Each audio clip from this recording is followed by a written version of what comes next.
take a look at that Ark of the Covenant. And we will talk about this in a later video, but there seems to be some confusion about the Old Covenant and the New Covenant. You see, the Ten Commandments were the term of the covenant. The term didn't change, only the means by which it was fulfilled. You hear the Israelites, when God went up to the mount and the people said, "All that you have said, Lord, we will do. We will do." Did you hear me? We will do.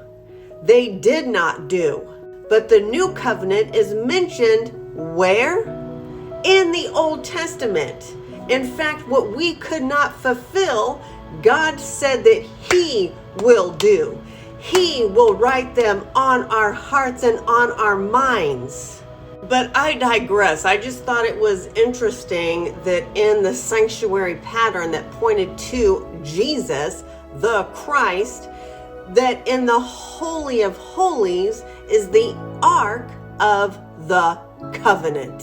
So what's also interesting in the Ark of the Covenant is that there is two covering cherubims that cover the mercy seat, and under the mercy seat is the Ten Commandments of God written on stone. And did you know, this is the interesting part, did you know that one of these covering cherubims was Lucifer before he fell in heaven? So the one who was intimately close to God's throne, His law, His commandments, is the very one that had iniquity found in him, and he was cast out. And here he is, like a roaring lion, seeking whom he may devour. And if he cannot gain through persecution, he will gain through infiltration.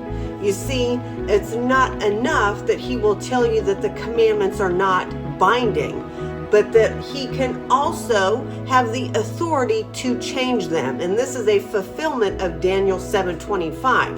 He would think to change times and laws. We ain't fixing to give him any credit, you see, because God knew all this beforehand, and He is sending His apocalyptic Elijah message that He may awake His people. And God says, "Come out of her, my people."